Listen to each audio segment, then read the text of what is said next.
राधे राधे दोस्तों। आज हम आपको सुनाएंगे एक ऐसी रानी की कहानी जिसकी इच्छा थी कि वह मानव रक्त में स्नान करे। अगर आपको हमारी कहानी पसंद आए तो प्लीज़ हमारे चैनल को लाइक करें, सब्सक्राइब करें और शेयर करें। एक बार की बात है, एक राजा शतानिक हुआ करते थे।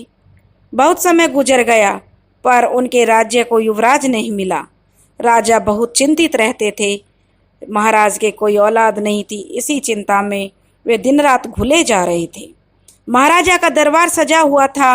उन्होंने अपने मंत्रियों से पूछा, बताइए मंत्री जी, हमें क्या करना चाहिए। मंत्रियों ने कहा, वैसे तो महाराज कई विकल्प हो सकते हैं, पर महाराज थोड़ा और इंतजार कर लीजिए। अगर ईश्वर की इच्छा हुई तो आपकी कामना अवश्य पूरी होगी। उस समय में बहु विवाह की भी प्रथा थी। एक राजा के कई कई रानियां होती थीं। जो सबसे बड़ी रानी और प्रमुख रानी होती थी उसे पटरानी कहा जाता था। लेकिन यहाँ समस्या दूसरी थी। राजा शतानिक बहुत ही उधेड़बुन में पड़े हुए थे। वे अपनी महारानी से बहुत प्रेम करते थे, इसलिए वे दूसरे विवाह के पक्ष में नहीं थे। इसके उपरांत भी बहुत समय बीत गया। एक दिन सुख समाचार मिला, महारानी के पैर भारी हैं। अब तो राजमहल में खुशी की लहर दौड़ गई। महाराज शतानिक बहुत ही प्रसन्न। उनकी भगवान ने सभी मनोकामनाएं पूर्ण कर दी थी। अब राजा महारानी का बहुत ख्याल रखने लगे। इस प्रकार से दिन व्यतीत होने लगे। एक दिन महाराज राजमहल में आए तो महारानी का कुशल समाचार पूछने के लिए। तो वे रानी के पास गए। रानी ने महाराज का स्वागत किया और उनको आदरपूर्वक बैठाया और बोली, महाराज मेरा स्वास्थ्य ठीक है, किंतु मेरे मन में एक इच्छा है जिसे कहते हुए मुझे बड़ी शर्म आ रही है।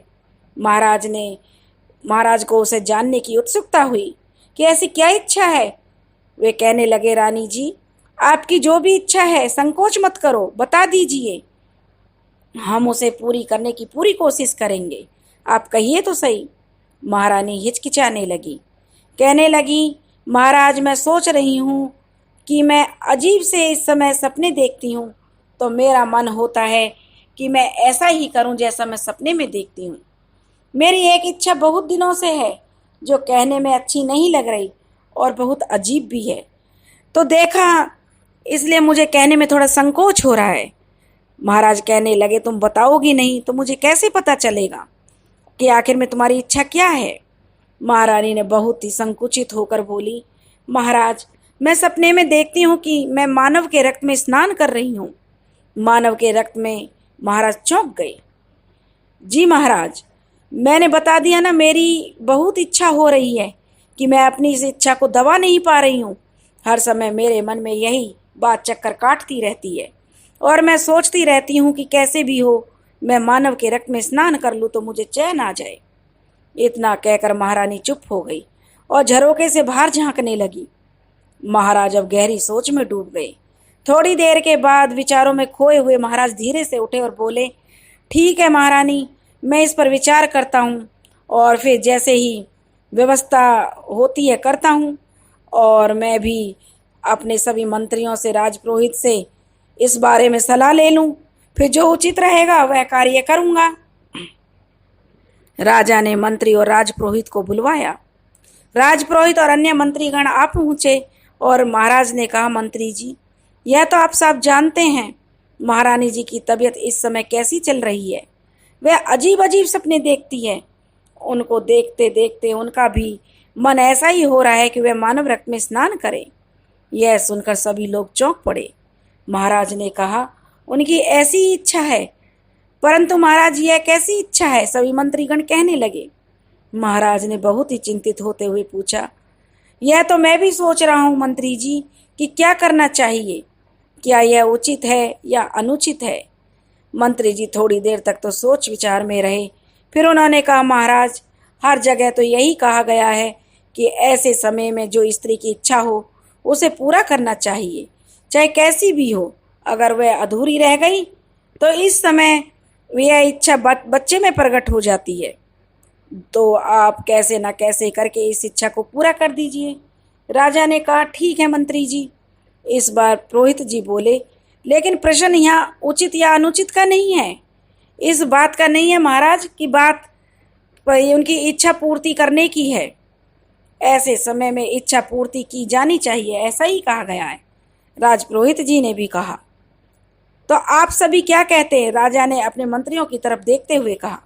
सभी मंत्रियों ने एक स्वर में कहा, महाराज यही ठीक है, आप उनको रक्त में स्नान करवा दीजिए, उनकी इच्छा पूरी करवा दीजिए। राजा ने कहा, ठीक है, फिर ऐसा करिए, एकांत में कहीं व्यवस्था कीजिए, यहाँ स्नान घर में तो ठीक नहीं रहेगा।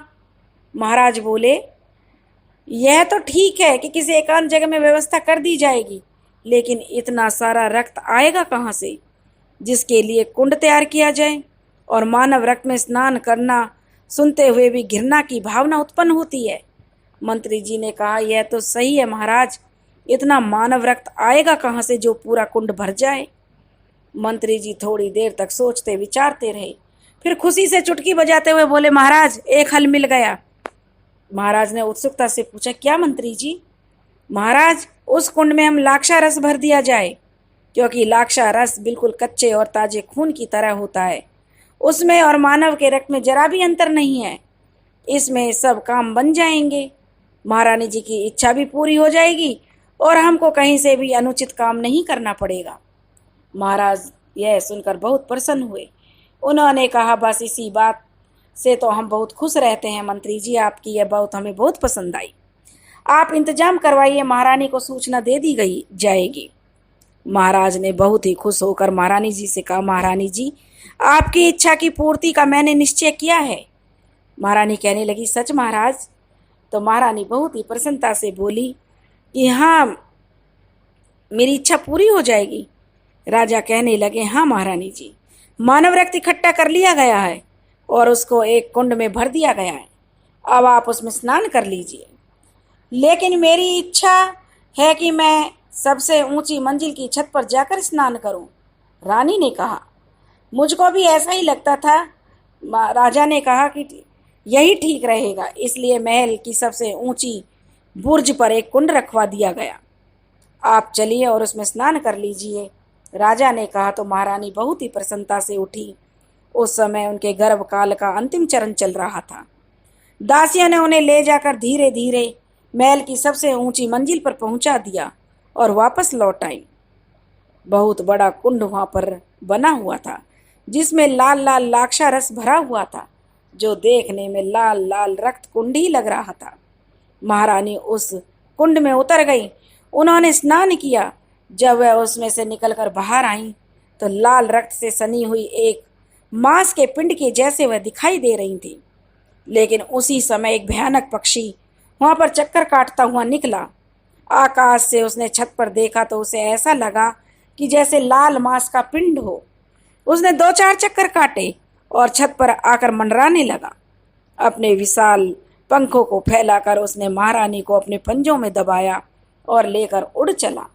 महारानी चीखने लगी, बचाओ बचाओ, अरे कोई है जो मुझे बचाए।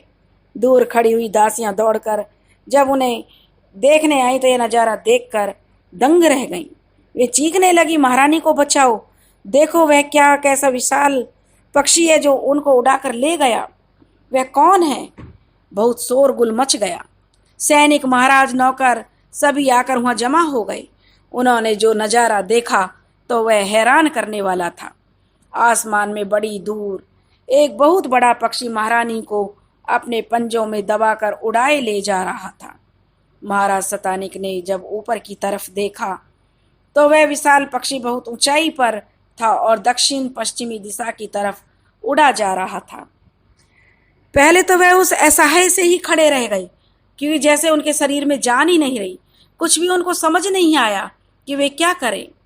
अचानक ही ऐसा हादसा हो गया था। यह तो उन्होंने कभी ऐसा सोचा भी नहीं था कि ऐसा हादसा हो जाएगा। जैसे ही वे होश में आए, उन्होंने सैनिकों को आदेश दिया, पीछा करो, वह जिस दिशा में गया है उधर ही तुम सब जाओ और ध्यान से देखते जाना, शायद कहीं वह उतर कर बैठ जाए। तुरंत ही कई सैनिक महारानी की खोज में दौड़ पड़े। अपने अपने घोड़ों पर सवार होकर वे काफी दूर तक फैल गए और बड़ी ही बारीकी से खोजबीन करने लगे। स्वयं महाराज भी कहाँ चुप बैठने वाले थे। उन्होंने नीचे उतरकर सेनापति को आदेश दिया और अपने सभी मित्रों गुप्तचरों को महारानी की खोज में लगा दी। वे स्वयं भी रानी को ढूंढने के लिए निकल पड़े और सबको आदेश देकर महाराज भी उस दिशा में चल दिए। अब महाराज रानी को ढूंढने में जा रहे थे। आकाश से इतनी ऊंचाई पर पहुंचकर महारानी की दृष्टि नीचे की तरफ गई तो वह कांप उठी। सोचने लगी कि अब शायद मेरे जीवन का अंत आ गया है। अंतिम समय में पता नहीं मेरी लाश कहाँ सड़ेगी, शायद मुझे चिता भी नसीब ना होगी। मृत्यु सामने खड़ी हंस रही थी। पल पल वह उन्हें जकड़ती जा रही थी। महारानी ने अपने जीवन की आशा छोड़ दी। उनका हृदय जोर जोर से धड़क रहा था। बड़े ही भयानक थे वे क्षण।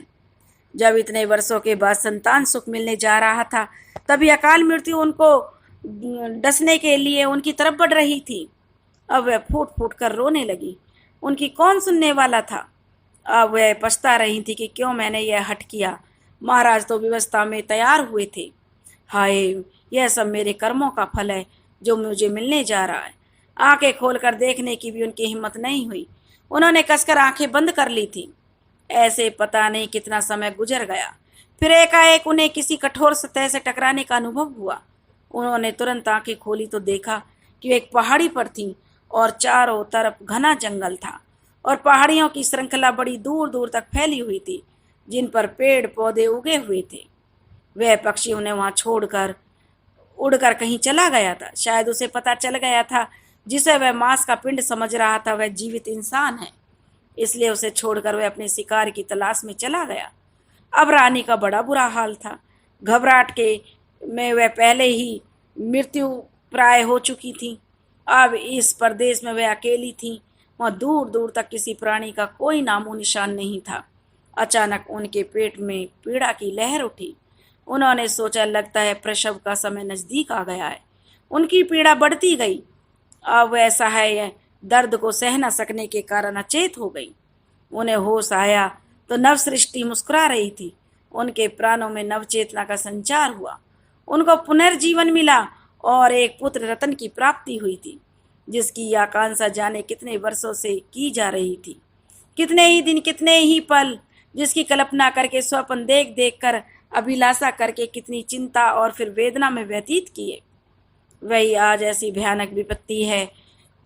अपने सगे कोई भी पास नहीं है। अनजाने और निर्जन प्रदेश में चट्टान पर पड़ा वह बच्चा रो रहा था। उसका स्वर कानों में पड़ते ही महारानी झटके से उठकर बैठ गई। उनका हृदय जोर जोर से धड़क रहा था। क्या सचमुच ही वे अपने पुत्र का मुख देख रही थीं? उन्हें अपने हृदय में ममता उमड़ आई और बड़े ही कष्ट से उठकर उन्होंने उसे गोद में उठाया और अपने हृदय से लगा लिया। जाने कितनी देर तक वह बैठी रही, फिर धीरे धीरे पहाड़ी से नीचे उतरने लगी। वह पहाड़ी से नीचे आ गईं, पर बहुत थक गई थी। उनके शरीर में जान नहीं थी। अब उन्हें खड़ा होने की भी शक्ति उनमें नहीं थी। वह फिर वहीं बैठ गईं। फिर अपने पुत्र की चिंता में उन्हें पता नहीं कहाँ से साहस आ गया। वह फिर उठी और खड़ी हुई और आगे बढ़ चली। वह पानी पीना चाहती थी।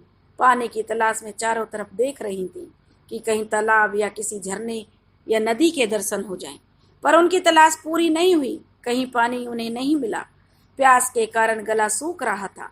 उनको चक्कर आ रहे थे। वह वहीं बैठ गईं और अपनी दुर्दशा पर आंसू बहाने लगीं। तभी उनके कानों में किसी का स्वर सुनाई पड़ा। बेटी, तुम कौन हो? इस विकट घने जंगल में तुम क्या कर रही हो? देखने से तो तुम किसी उच्च कुल की मालूम पड़ रही हो। यहाँ कैसे आ गई? महारानी ने देखा तो सामने एक भव्य वेशभूषा वाले ऋषि खड़े हुए थे। उस वक्त उन्हें वह देवदूत से कम नहीं लगे। उन्होंने ऋषि जी को प्रणाम किया और रोते रोते अपनी सारी कथा कह सुनाई।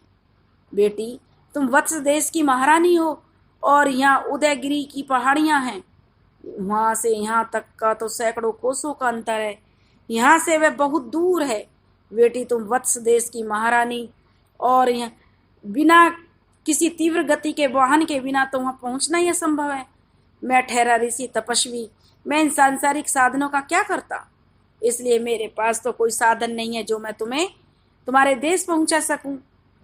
हाँ, इतना जरूर कर सकता हूँ कि तुम मेरे साथ मेरे आश्रम में चलो और मेरा नाम मरीचि है।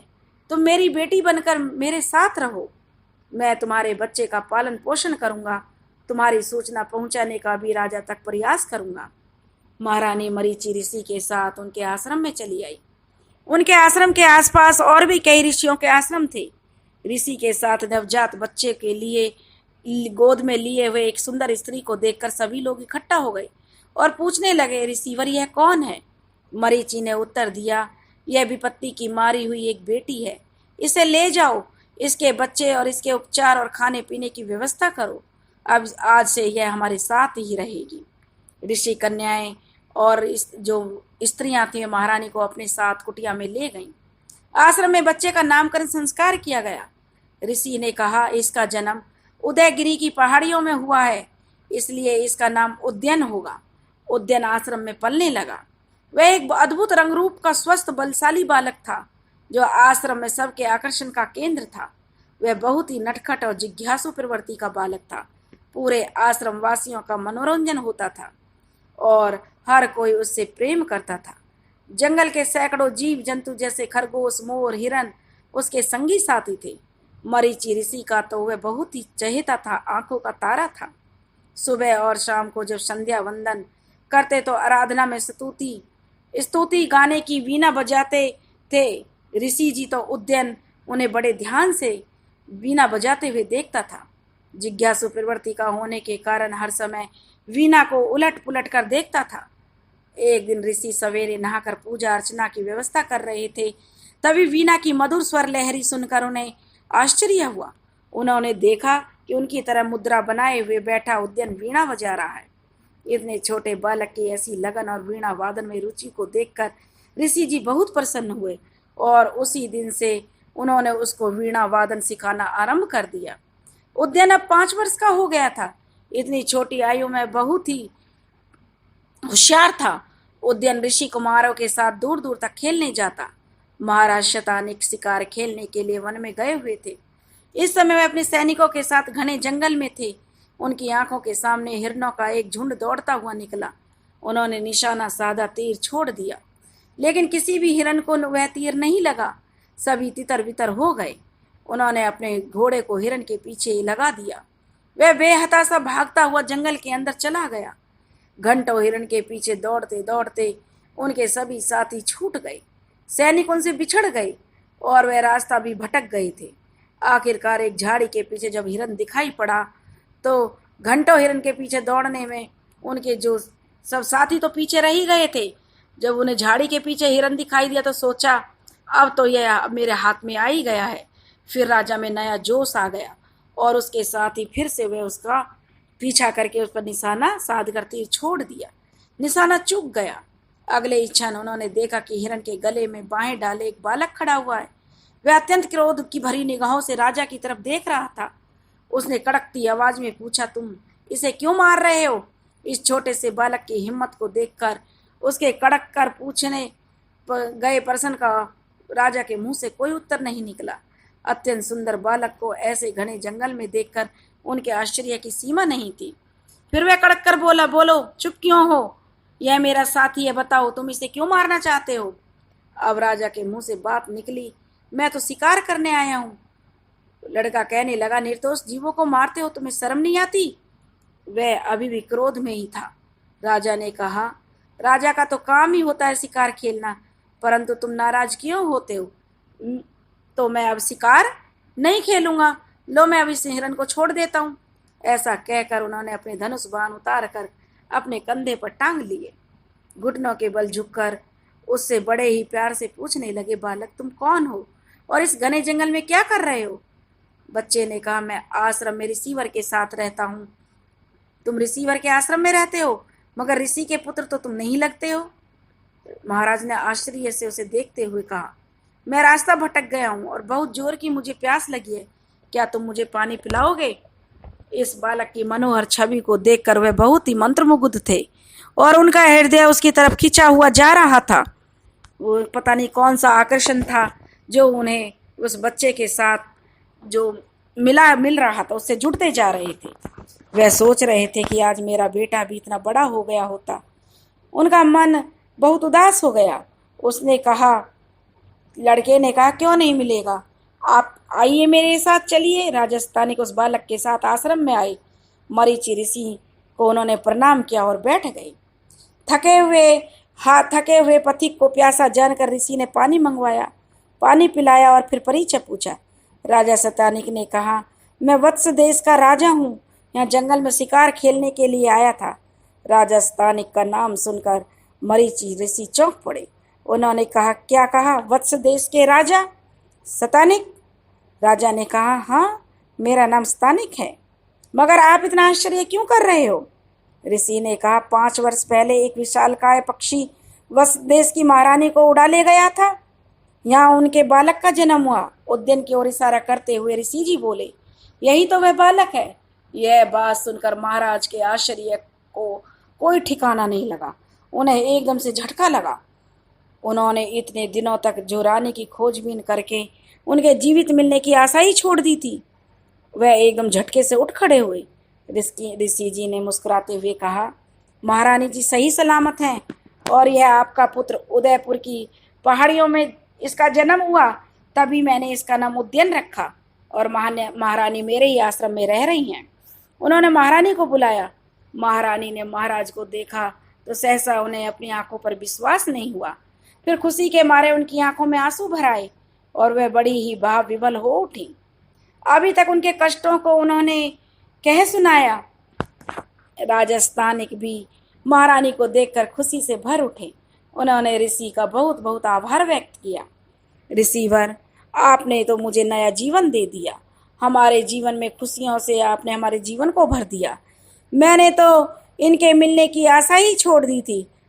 आपने अगर इन्हें यहाँ इनका पालन पोषण नहीं किया होता तो पता नहीं ये कहाँ होती। पूरे आश्रम में खबर पहुँच गई कि महाराज आए हुए हैं। सभी आश्रमवासी इस बात से खुश हो उठे।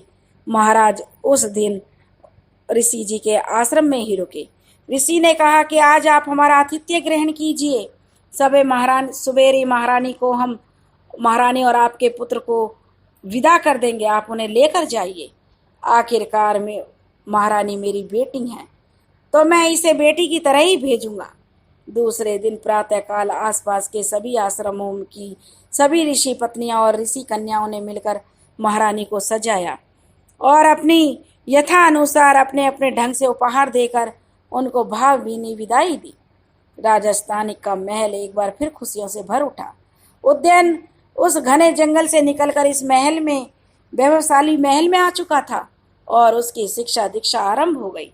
उद्यान को शास्त्रों में ही नहीं बल्कि शस्त्र विद्या में भी निपुण बनाना था, इसलिए महाराज स्थानिक उनकी शिक्षा पर बहुत अधिक ध्यान दे रहे थे। धीरे धीरे वह संपूर्ण विद्याओं में प्रवीण होता चला गया। घुड़सवारी में तो वह इतना माहिर था कि साथ ही साथ हाथियों का वह बेहद शौकीन था। उसका प्रिय हाथी खुंड मोदक था। शास्त्रों का तो वह ज्ञाता था। उसकी वीणा वादन की दूर दूर तक ख्याति फैली हुई थी। इसके साथ ही साथ उसके रूपवान होने के चर्चे भी आसपास के सभी राज्यों में सुगंध की भांति फैले हुए थे, जिससे आसपास के देश के राजा उससे अपनी कन्याओं के विवाह के लिए आतुर थे। अब उद्यान के मन में अपने कुल का गौरव जागृत था, जो इतने चरम पर पहुंच गया था कि उससे अभिमान का रूप ले लिया। पांडव वंश की 26वीं पीढ़ी में जन्म लेने का अभिमान हर समय उस पर छाया रहता था। अदृश्य रहकर यह अभिमान उसके लिए बहुत बड़ा खेल रच रहा था, बहुत बड़ी विपत्ति रच रहा था। यह शायद किसी को नहीं पता था। एक बार अवंती नगरी का राजा बहुत ही प्रतापी और सूरवीर था। बहुत बड़ी सेना रखने के कारण उसे महासेन भी कहा जाता था और अत्यधिक उग्र स्वभाव और लड़ाई झगड़े में अत्यंत क्रूरता के कारण उसका नाम चंद्रप्रभोत था। महाराजा चंद्रप्रभोत और उनकी पत्नी महारानी अंगारवती की पुत्री वासवदता बहुत ही सुंदर थी। दूर दूर तक उनके रूप की चर्चा फैली हुई थी। चंद्रप्रभोत की रानी अंगारवती अपने महल में बैठी हुई थी। उसी समय ब्राह्मण कुल पुरोहित ने प्रवेश किया। उसने महारानी से कहा, महारानी जी, तो उसने महारानी ने कहा, पुरोहित जी जरा बताइए कोई योग्य लड़का हमारी लड़की के लिए कोई योग्य वर मिला कि नहीं? पुरोहित जी ने कहा, बेटी वासवदत्ता के रिश्ते के लिए उद्यन से अच्छा कोई वर नहीं है, क्योंकि राजकुमारी वासवदत्ता जैसी सुंदरी है वैसा ही उनके लायक आसपास किसी भी देश में इतना रूपवान राजकुमार नहीं है। महारानी जी, उसके समान तो केवल उद्यन ही है। ऐसा सुनकर पुरोहित जी ने उद्यन के गुणों का बखान करना शुरू कर दिया, जिसे सुनकर महारानी मुग्ध हुई जा रही थी।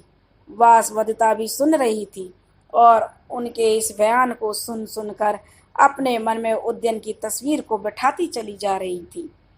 अब उसके मन में वहां उसकी मूर्ति स्थायी हो गई और अपनी कल्पनाओं में डूबी हुई वह उद्यन की छवि बनाती और फिर स्वयं ही बिगाड़ देती। फिर एक दिन राजा ने राजपुरोहित से पूछा कि हमारी बेटी के लिए योग्य वर कौन है। तब राजपुरोहित ने उद्यन का ही नाम सुझाया। उधर राजकुमारी मन ही मन उद्यन को प्रेम करने लगी। वह कभी मुस्कुराती तो कभी उदास हो जाती थी। कब उसकी माता महारानी अंगारवती उसके पास आ खड़ी, उसे तो कुछ पता ही नहीं चला। महारानी ने कहा, बेटी वासवदत्ता। उन्होंने हौलों से पुकारा। हाँ माँ। वासवदत्ता चौंक पड़ी और हड़बड़ाकर उठ खड़ी हुई, जैसे उसकी कोई चोरी पकड़ी गई हो। किन ख्यालों में खोई हो बेटी? कहते हुए अंगारवती उसके पास बैठ गई। बेटी कहने लगी, बेटी कल कुल पुरोहित जी ने उद्यन का जो वर्णन किया था वह मेरे मन में बस गया है। उसके पास रिश्ते के लिए कुल पुरोहित जी को भेज रही हूँ। तुम क्या कहती हो? वासवदत्ता के चेहरे पर लज्जा का गुलाल बिखर गया। महारानी अंगारवती को उत्तर मिल गया था। अपनी पुत्री के सिर पर हाथ फेरकर महारानी खड़ी हुई। अब उन्हें महाराज से कहकर राजपुरोहित को रिश्ते के लिए उद्यन के पास भेजना था। और महाराज ने कहा, महारानी व्यवस्था करो प्रस्ताव भेजने की। अब हम अपनी बेटी का विवाह उद्यन से करने की तय कर चुके हैं कि हमारी बेटी का जो विवाह होगा वह उद्यन से ही होगा। महारानी अंगारवती अत्यंत प्रसन्न होकर बोली, महाराज हमारी बेटी भी तो यही चाहती है कि उसकी शादी जो महाराज उद्यन से हो। और आप तो जानते ही हैं वह वीणा बजाने में कितनी शौकीन है। इसी गुण के कारण उद्यन को मन ही मन हमारी बेटी पसंद करने लगी है, क्योंकि हमारी बेटी को भी वीणा बजाना बड़ा पसंद है। उद्यन उसके समान रूपवान भी है। राजा चंद्रप्रभोत ने कुल पुरोहित को कई सैनिकों के साथ बहुमूल्य उपहार देकर विवाह का प्रस्ताव लेकर भेजा था। चंद्रप्रभोत की खुशी का ठिकाना नहीं था। उनके महल में खुशी छाई हुई थी, और हो भी क्यों ना हो, चंद्रप्रभोत की यह पुत्री वासवदत्ता उनको अत्यधिक प्यारी थी। दूसरा, उनकी राजनीतिक महत्वाकांक्षा भी पूरी होने जा रही थी। उनका देश अब पहले से भी ज्यादा शक्तिशाली बन जाएगा। यह बात मन में सोचकर वे और भी प्रसन्न हो रहे थे। वासवदत्ता अपने भवन में सखियों के साथ बैठी हुई थी। सखियां उसे छेड़ रही थी। वह उनकी किसी भी बात का उत्तर न देकर केवल मुस्कुरा रही थी और अपने भविष्य के सपनों में खोई हुई थी। उधर राजा शतानीक ने जब देखा कि उद्यन राजकाज के सभी कार्यों में निपुण हो चुका है और शिक्षा दीक्षा भी उसकी संपूर्ण हो चुकी है, तब उन्होंने उसको राज्य सौंप दिया और वह वत्स देश का राजा बन गया। पांडवों की 26वीं पीढ़ी में जन्म लेने का गौरव उसके अंदर इतना भरा हुआ था कि वह धीरे धीरे अभिमानी हो गया था। आसपास के कई देशों के राजाओं ने अपनी पुत्रियों के विवाह का आमंत्रण भेजे थे, जिसे उसने ठुकरा दिया और कहा कि पांडव कुल की 26वीं पीढ़ी में जन्म लेने वाले राजा के लायक कोई कुल है कहाँ। अब वह अपने से तुच्छ कुल में विवाह संबंध कैसे बना सकता है। इसलिए उसने सभी रिश्तों को ठुकरा दिया। ऐसा कहकर वह कई राजाओं को अपमानित कर चुका था। पहरेदार ने आकर सूचना दी, महाराज उज्जैन से राजपुरोहित जी आए हुए हैं और आपसे मिलना चाहते हैं। उद्यन ने पहरेदारों से कहा, जाओ उन्हें लेकर आओ। थोड़ी देर में राजपुरोहित उद्यन के दरबार में आकर उपस्थित हुए। राजा ने उनको प्रणाम किया और बैठने के लिए सम्मान सहित आसन दिया और पूछा, कहिए पुरोहित जी आपका कैसे आना हुआ। राजपुरोहित जी ने संकेत किया। दासों ने बहुमूल्य उपहारों के थाल ले जाकर राजा उद्यन को भेंट किए। उद्यन ने उन्हें एक तरफ रखने का संकेत करते हुए कहा, यह सब क्या है राजपुरोहित जी, बताइए। राजपुरोहित ने कहा, महाराज अवंती देश का मैं राजपुरोहित हूँ और राजकुमारी वासवदत्ता आपसे विवाह वासवदसा से आपका विवाह करने का प्रस्ताव लेकर आया हूँ। अवंती देश की राजकुमारी से विवाह? उद्यन ने गर्व से गर्दन अकड़ा कर कहा। मैं ठहरा पांडवों की 26वीं पीढ़ी में जन्म लेने वाला उनका वंशज। मेरा इतना ऊंचा वंश है कि मैं इस तुच्छ वंश में अपना विवाह कैसे कर सकता हूँ? राजपुरोहित जी, कह दीजिएगा कि मैं यह प्रस्ताव स्वीकार नहीं कर सकता। उनका वंश मुझसे विवाह करने के लायक नहीं है। ऐसा कहकर उद्यन ने उनके विवाह का प्रस्ताव ठुकरा दिया। राजपुरोहित ने चंद्रप्रभोत के क्रोध का स्मरण था करते हुए राजपुरोहित ने उद्यन को समझाने का बहुत प्रयास किया। वे जानते थे कि राजप्रभोत बहुत ही क्रूर राजा है, लेकिन उच्च वंश के गौरव के अभिमान में उद्यन ने राजपुरोहित की कोई बात नहीं सुनी और राजपुरोहित जी अपना सा मुंह लेकर वापस लौट आए। राजपुरोहित जी जब वापस उज्जैन लौट कर आए तब वह महल में आकर महाराज और महारानी के सम्मुख उपस्थित हुए। उन्होंने बहुत ही प्रसन्न होकर राजपुरोहित का स्वागत किया और कहा, राजपुरोहित जी सुनाइए, शुभ समाचार सुनने के लिए हम बेचैन हैं। राजपुरोहित जी ने कुछ भी उत्तर नहीं दिया। खुशी से भावनाओं में बहते हुए चंद्रप्रभोत ने पूछा, बताइए ना राजपुरोहित जी, आप चुप क्यों हैं? राजपुरोहित सर झुकाकर बोले, महाराज, उन्होंने हमारे विवाह के इस प्रस्ताव को ठुकरा दिया है और उसने कहा है कि वे पांडवों की 26वीं पीढ़ी में जन्म लेने वाले हम उच्च वंश के होते हुए भी हम तुम्हारे तुच्छ वंश में विवाह नहीं कर सकते। ऐसा कहकर उन्होंने विवाह को ठुकरा दिया है। यह सुनते ही चंद्रप्रभोत गुस्से के कारण उठ खड़ा हुआ और गरज कर बोला, उसकी यह हिम्मत, उसने हमारे यहाँ से विवाह प्रस्ताव को ठुकरा दिया और हमारे वंश को तुच्छ बताया है। उसने सोते हुए शेर को जगाया है। उसने हमारे कुल गौरव को चुनौती देकर ललकारा है। यह तुमने अच्छा नहीं किया उद्यन, तुमको इसका अंजाम भुगतना पड़ेगा। महाराज ने क्रोधित स्वर में गरज कर पहरेदार को आदेश दिया कि जल्दी से मंत्री और सेनापति को बुलाकर लाओ। और महारानी अंगारवती सिर झुकाकर बैठ गईं। उनकी आंखों के समक्ष वासवदता का चेहरा घूम गया।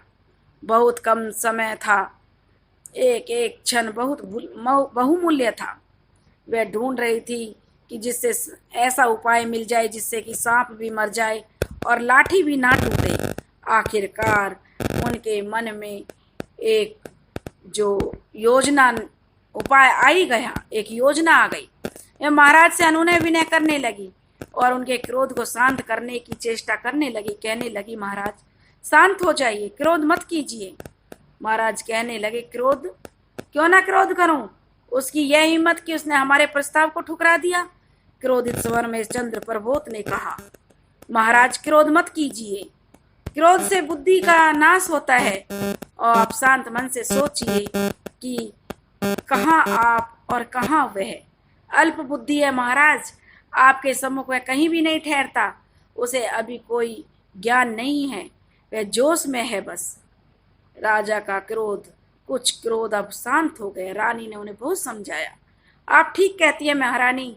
महारानी उत्साहित हो उठी। उन्होंने बात आगे बढ़ाई। महारानी कहती गई, महाराज इसका हल लड़ाई या युद्ध नहीं है, तो फिर क्या है महारानी जी, आप ही बताइए। महारानी ने कहा, महाराज उसको मारना नहीं है, बल्कि उसका अपमान करके उसी के दाव से हराना चाहिए, ताकि संघर्ष भी ना हो और हमारा प्रतिशोध भी पूरा हो जाए। राजा ने कहा, आप ठीक कहते हैं महारानी जी। राजा चंद्रप्रभोत ने सोचते हुए कहा, यह सही बात है। तो रानी ने कहा, जी महाराज, मैं तो कहती हूँ आपका जो लंबा कूटनीति अनुभव है उसका प्रयोग कीजिए। तभी पहरेदार ने आकर सूचना दी, मंत्री जी सेनापति जी आ गए हैं। महाराज ने पहरेदार से कहा, उन्हें बिठाइए, हम आते हैं। ऐसा कहकर महाराज उठकर बाहर चले गए और महारानी वासवदता के पास चली गई। वासवदता तो शुभ समाचार सुनने के लिए उत्सुक थी। उसने देखा कि सबके हाव भाव बदले हुए हैं तो वह उसके मन में आशंका ने जन्म ले लिया कि कहीं कोई बात है। आखिर कोई खुशी का वातावरण क्यों नहीं है? यह क्योंकि सब लोग कुछ ना कुछ छुपाने की कोशिश कर रहे हैं। फिर भी उसको सब कुछ पता चल गया कि उसके विवाह के प्रस्ताव को ठुकरा दिया गया है। यह जानकर उसे बहुत दुख हुआ। इस समय वह सखियों के साथ अपने कक्ष में बैठी हुई थी। उसी समय दासी ने सूचना दी कि महारानी जी आ रही हैं। महारानी ने आकर उसके पास बैठ गई। महारानी ने उससे पूछा, बेटी क्या बात है, तुम उदास क्यों हो? वासवदत्ता ने कहा, कुछ नहीं माँ, ऐसे ही बैठी हूँ। महारानी अंगारवती बोली, मुझे पता है कि विवाह प्रस्ताव उद्यन ने ठुकरा दिया है, इस वजह से तुम्हें दुख पहुंचा है, लेकिन धैर्य रखो, सब ठीक हो जाएगा। वासवदत्ता सोच रही थी कि ठीक ही तो है, जो विधाता ने लिखा वह तो होकर ही रहेगा, पर इस मन का क्या करूं जो बार बार उसी के पास दौड़ जाता है। चंद्र प्रबोध ने सेनापति से कहा, सेनापति जी, हमने उनसे निपटने का तरीका भी खोज निकाला है। इस कार्य में युक्ति से काम करना है, क्योंकि हमें बहुत समझदारी और होशियारी की जरूरत है। किसी के कानों कान खबर भी नहीं लगनी चाहिए। महाराज ने कहा, अपने गुप्तचरों से कहिए कि हमें पता लगाकर यह बताए कि उद्यन के शौक कौन कौन से हैं, वह कौन कौन से शौक को कितना महत्व देता है, इसके लिए कितना समय बिताता है। हमें उसकी दिनचर्या की एक एक बात के बारे में सूचना चाहिए। वह कौन से शौक के लिए क्या क्या कर सकता है, हमें पता लगाकर इसका संपूर्ण विवरण दीजिए। सेनापति जी ने कहा, ठीक है महाराज, ऐसा ही होगा। फिर सेनापति, मंत्री जी और महाराज तीनों ही धीरे धीरे बहुत देर तक कोई विचार योजना बनाते रहे और उस पर विचार करते रहे, जो बहुत देर तक चली। फिर उसके बाद सभा खत्म हो गई। मंत्री सेनापति अपने अपने घर चले गए। महाराज अपने महल में वापस चले गए। उद्यान का दरबार सजा हुआ था। उसी समय पहरेदार ने आकर कहा, महाराज, कुछ व्यापारी आए हैं जो आपसे मिलना चाहते हैं। उद्यान ने आदेश दिया, उनको बुलाकर लाओ। व्यापारियों ने दरबार में प्रवेश किया। हम बहुत दूर देश से आए हैं महाराज, आपकी कीर्ति को हमने बहुत सुना है और आपकी हस्ती विद्या के बारे में भी हमने ख्याति सुनी है। हम आपके से कुछ कहना चाहते हैं।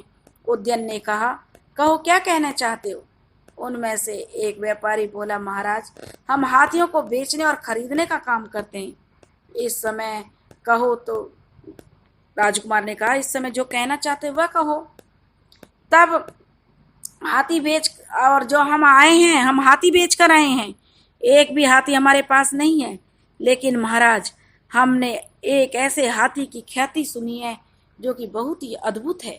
हाथी का नाम सुनकर उद्यन सजग हो गया और पूछा, कैसा हाथी? वह व्यापारी बोला, महाराज, उज्जैन के पास जो मशहूर प्रसिद्ध कदली वन है, उसमें एक हाथी के बारे में सुना गया है। वह नीले रंग का है, उसका नाम नीलगंज है। ऐसा विलक्षण और अद्भुत हाथी कहीं भी नहीं है, हमने उसे देखा है। वहीं हम उसे वश में नहीं कर सके। आप महाराज हैं, आपके पास सब साधन है, आप उसे पकड़ सकते हैं। ऐसा हाथी तो आपके पास होना चाहिए। उद्यन ने कहा, अच्छा ठीक है, देखेंगे। व्यापारी ने कुछ देर और भी बात की और उन्होंने जाने की आज्ञा मांगी और वे राजा से आज्ञा लेकर चले गए। उद्यन ने अपने मंत्रियों से कहा, मंत्री जी, वह कदली वन में नीलगज हाथी है जो वह बहुत ही विलक्षण बताया जाता है, वह मुझे प्राप्त करना है। आप तो जानते ही हैं कि मुझको उत्तम किस्म के हाथियों को इकट्ठा करने का शौक है, इसलिए उस हाथी को मुझे प्राप्त करना है। यह मंत्री जी उद्यन के पिताजी के समय के थे और वे बहुत उम्र में भी बढ़ चुके थे। वे बहुत ही विश्वास पात्र थे और बूढ़े हो गए थे क्योंकि उनकी उम्र बढ़ रही थी। हर बात में इनके कल्याण की भावना को लेकर ही वे चलते थे। मंत्री जी ने कहा, महाराज, सोच विचार कर काम कीजिए, शायद किसी की चाल भी हो सकती है। वह उज्जैन के पास कदली वन है, यहाँ से कोसों दूर है। उद्यन ने कहा, मंत्री जी, हर समय आपके मन में चाल ही घुसी रहती है, यही सोचते रहते हैं आप। उद्यन के आदेश का पालन हुआ। वह अपने कुछ सैनिकों के साथ कदली वन की तरफ चल पड़ा। यह उसका सबसे बड़ा शौक था, क्योंकि हाथियों के लिए तो वह कुछ भी कर सकता था। वीणा की तरह वह अपने इस शौक को भी नहीं दबा सकता था। जहां कहीं भी किसी अच्छे हाथी की सूचना उसे मिलती थी, वह उसे तुरंत मंगवा जरूर लेता था और अपने संग्रह में इकट्ठा कर लेता था। हाथियों के विषय में उसे बहुत ही जानकारी थी। कुछ सैनिकों के साथ वह कदली वन में प्रविष्ट हुआ तो उसने उस हाथी की खोजबीन की। जंगल में उसने और उसके सैनिकों ने बहुत ढूंढा, बहुत खोजबीन के पश्चात उसे घने वन में नील वर्ण का एक विशालकाय हाथी दिखाई दिया। घने झुरमुट में उसे उसकी थोड़ी सी झलक दिखाई दे रही थी। वह अपने सैनिकों के साथ चल पड़ा। उदयन ने अपने मन में सोचा कि शायद हाथी आराम कर रहा है, क्योंकि उसकी कोई हरकत नहीं मालूम पड़ रही थी। इसलिए वह बहुत ही सावधानी से आगे बढ़ा। वह मन में सोच रहा था, जंगली हाथी है, पता नहीं कैसी प्रकृति का होगा, शायद बहुत खूंखार भी हो, इसलिए बहुत ही सावधानी से काम लेना है। सैनिकों को सावधान कर दिया। बहुत ही सावधानी से दबे पांव वह उसके पास धीरे धीरे बढ़ रहा था, और उसी तरह से उसके सैनिक भी बिना शब्द के दबे पांव धीरे धीरे उसकी तरफ सरक रहे थे।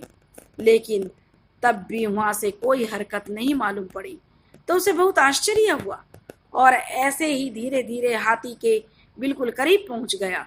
और तभी जैसे चमत्कार हुआ, हाथी के पेट के दोनों तरफ से दरवाजे खुले और उनमें से कई हथियारबंद सैनिक धड़ाधड़ कूद पड़े।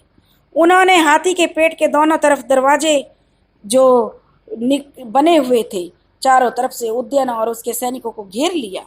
यह देखकर वह आश्चर्य में आ गया, और उसने देखा हाथी तो असली नहीं था, बल्कि वह लकड़ी का था। बड़ी खूबसूरती और कारीगरी से उसे बनाया गया था, जिसके दोनों तरफ दरवाजे लगे थे और इस तरह से सटाकर बनाए गए थे कि ऊपर से असली हाथी के जैसा रंग किया गया था कि असली और नकली हाथी में कोई फर्क ही नहीं रह गया था। और पेड़ पौधों से ढका हुआ था, इसलिए भी पता नहीं चल पा रहा था। अब उद्यन को समझते देर नहीं लगी कि उसके साथ धोखा हुआ है, पर उसने अब समझने में क्या रखा था। अब क्या हो सकता था। अब पछताए क्या हो, तो जब चिड़िया चुग गई खेत। मंत्री जी की बात भी उसे याद आई, लेकिन अब क्या होता, क्योंकि अब तो चिड़िया खेत चुग गई थी। तलवार खींचते हुए उसने अपने सैनिकों को सावधान किया, सावधान हो जाओ, हमारे साथ धोखा हुआ है। लेकिन तब तक बहुत देर हो चुकी थी। सैनिक उद्यन और जो हाथी के अंदर से सैनिक निकले थे, उद्यन और सैनिकों पर टूट पड़े। वहां पर भीषण लड़ाई शुरू हो गई। बहुत देर तक लड़ाई चली, लेकिन उद्यन के तो सैनिक बहुत कम थे और वे सैनिक संख्या में बहुत ज्यादा थे। दूसरी बात, वे हमला करने के लिए एकदम से तैयार बैठे हुए थे। वे और उद्यन और उसके साथी असावधान थे। उन्होंने तो यह सोचा भी नहीं था कि ऐसी भी परिस्थिति आ सकती है, तो वे तो इसके लिए बिल्कुल तैयार ही नहीं थे। इस कारण वे सैनिक इन पर भारी पड़ गए। थोड़ी ही देर में उद्यन के कुछ सैनिक मारे गए और कुछ सैनिक भाग खड़े हुए। उन सारे सैनिकों ने उद्यन को घेर कर पकड़ लिया और गिरफ्तार करके उनको राजा चंड प्रभोत के पास ले गए। चंड प्रभोत ने जैसे ही उद्यन को देखा, उसने एक जोरदार ठहाका लगाया और ताली बजाकर उसका स्वागत करते हुए बोला, आइए वत्सी नरेश उद्यन, यहाँ आपका स्वागत है। कहिए कैसी हाल चाल है, पांडवों की 26वीं पीढ़ी के वंशज, कैसा महसूस कर रहे हो? तुम्हारे लिए तो मुझे बहुत ही इंतजाम करना पड़ा। पहले तो मैं तुमसे युद्ध ही करना चाहता था, फिर मैंने अपना इरादा बदल दिया। अब देखो ना कितनी मेहनत की है मैंने तुम्हारे लिए नकली हाथी बनवाया, और मेरे गुप्तचरों ने वहां की सेना में मौजूद हमारे गुप्तचरों से संपर्क साधा। उनसे हमने तुम्हारे शौक के बारे में पूछा।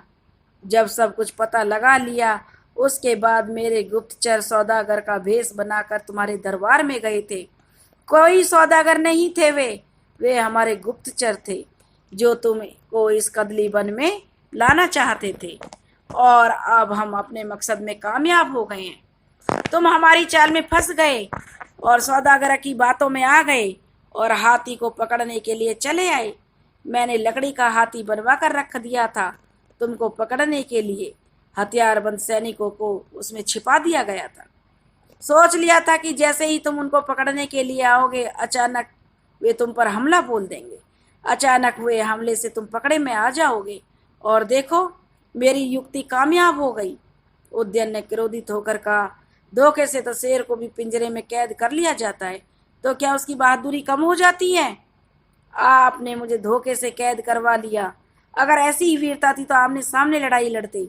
यह छिपकर वार क्यों किया? यह तो कायरों का काम है। चंद्र प्रबोध जोर जोर से हंसने लगा और बोला, राजनीति और युद्ध में सब जायज है। जब हमारी एक छोटी सी युक्ति से काम चल गया, तो हमें व्यर्थ में रक्तपात करने की क्या आवश्यकता थी? तुम ही बताओ, उसमें कोई समझदारी वाली बात थी? और अंत में परिणाम तो वही निकलना था जो अब निकला। तो व्यर्थ में ही खून खराबा करने से क्या लाभ? चंड प्रबोध ने हंसते हुए कहा। वास्तव में चंड प्रबोध की खुशी का कोई ठिकाना नहीं था, जितना उस वक्त उसके प्रस्ताव ठुकराए जाने से उसे अपमान अनुभव हुआ था। चंड प्रबोध ने हंसते हुए कहा, वास्तव में मेरी खुशी का कोई ठिकाना नहीं है, क्योंकि आज मैं बहुत खुश हूँ। तुमने मेरा बहुत अपमान किया था। उससे कहीं ज्यादा खुशी तो उसे इस समय अपने सामने गिरफ्तार हुए उद्यन को देखकर हो रही थी। उसका बदला पूरा हो चुका था और उसका अहंकार भी अपूर्ण तरह से टूट गया था। उससे कहीं ज्यादा खुशी उसे इस समय हो रही थी कि उसने उद्यन का घमंड तोड़ दिया और उसे उसके घमंड तोड़ने में सफलता मिली, इसलिए बहुत ही प्रसन्न था। मुझे छोड़ दो, आमने सामने आकर लड़ो, फिर बताता हूँ, क्रोधित होते हुए उद्यन बोला। बताने की कोई जरूरत नहीं है। और क्रोधित होकर सैनिकों से कहा, इसको ले जाओ यहाँ से। सैनिकों ने पूछा, महाराज क्या इनको कारागार में डालें? नहीं, महल में रहने की व्यवस्था करो और तगड़ा पहरा इन पर लगा दो ताकि निकलकर भागने ना पाए। इसके बाद में निर्णय करता हूँ। सैनिक उद्यन को लेकर वहां से चले गए। थोड़ी देर बाद राजा के दरबार का समय भी समाप्त हो गया। सब दरबारी गण मंत्रीगण अपने अपने यहाँ प्रस्थान कर गए। राजा भी महल की तरफ चले गए। उद्यन के बचे हुए सैनिक जो भाग गए खड़े हुए थे, वे अपने देश को आए और अपने मंत्री के सम्मुख उपस्थित हुए। मंत्री ने उन सैनिकों को देखकर कहा, तुम लोग इस समय यहाँ कैसे खड़े हुए अपने देश में? तब उन्होंने मंत्री को सारी बातें बताई। महाराज और बाकी सब लोग कहाँ हैं? तब उन्होंने सैनिकों ने बताया कि मंत्री पर हमारे साथ धोखा हुआ। उन लोगों के नकली हाथी बनाकर रखा था, उसमें सैनिक छुपे हुए थे। जैसे ही हम लोग पास गए, उस हाथी से सैनिक निकलकर हम पर टूट पड़े। हमारे सभी साथी मारे गए और वे जो राजा को बंदी बनाकर ले गए। हम अपनी जान बचाकर यहाँ भाग आए ताकि आपको सूचना दे सकें।